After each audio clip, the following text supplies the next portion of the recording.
Hello everyone, my name is Sam Burgess and I'm an undergraduate philosophy major in South Carolina. Today, I'm going to explain objections that have been raised against Thomson's violinist analogy.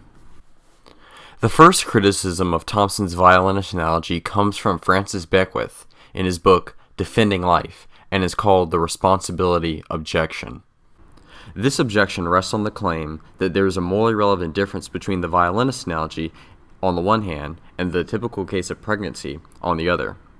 Specifically, the objection claims that you have no moral obligation to keep the violinist alive because you did not do any freely chosen act that was the cause of his dependency on you for survival, but that when a woman freely chooses to engage in an act of procreation, she is responsible for the fetus's dependency on her for survival, and therefore she has a moral obligation to keep it alive by allowing it to use her body.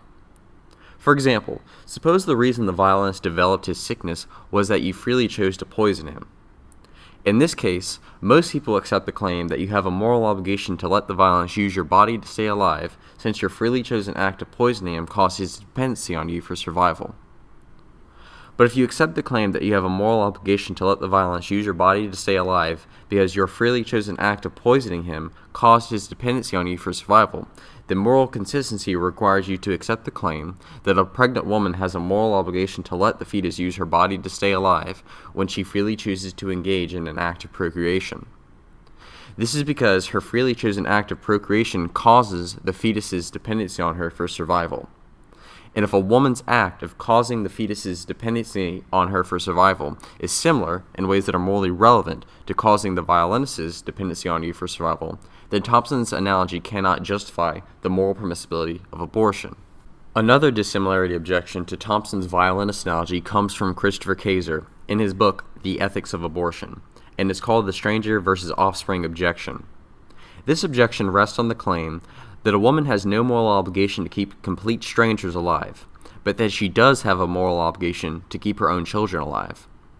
For example, we accept the claim that fathers have a moral obligation to support their children by paying child support.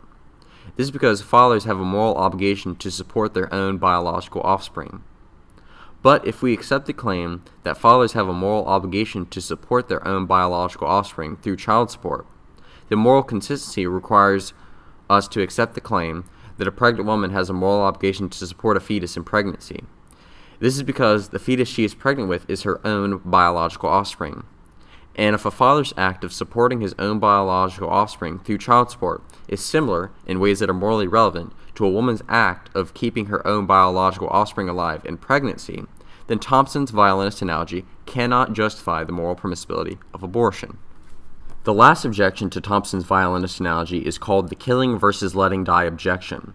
This objection claims that Thomson's violinist analogy fails to consider the apparently morally relevant distinction between killing someone and letting someone die. Recall that in the violinist analogy that the way you bring about the death of the violinist is through a gentle act of unplugging from him. In this situation, your act of unplugging from the violinist is arguably merely letting him die. This is because your act of unplugging merely allows his disease to take its course. However, the way the fetus's life is ended in the typical case of abortion is not at all like this. Rather, the fetus is violently killed by being dismembered, decapitated, and disemboweled. For example, the most common method of abortion used in the United States is called suction curettage. In this procedure of abortion, the fetus is torn to pieces by a powerful vacuum. To see the significance of this point made by the killing versus letting die objection, let us consider a modified version of the violinist analogy.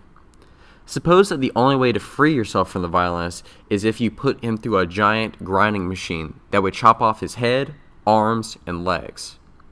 In this modified version of the violinist analogy, surely it is much less obvious that denying life support to the violinist in this way would be morally permissible. This is because we intuitively recognize that there is a morally relevant distinction between killing someone and letting someone die. But if there is a morally relevant difference between killing someone and letting someone die, then Thomson's violinist analogy fails to be similar in ways that are morally relevant to abortion. And if her violinist analogy fails to be similar in ways that are morally relevant to abortion, then the violinist analogy cannot justify the moral permissibility of abortion. That concludes my explanation of objections that have been raised against Judith Jarvis Thomson's violinist analogy. In the next video, I will explain Peter Singer's argument for moral vegetarianism. In the meantime, here are questions for my audience. Do you think any of these objections refutes Thomson's violinist analogy? Why or why not? If you think these objections to Thomson's violinist analogy are unsuccessful, can you give reasons for why you think that?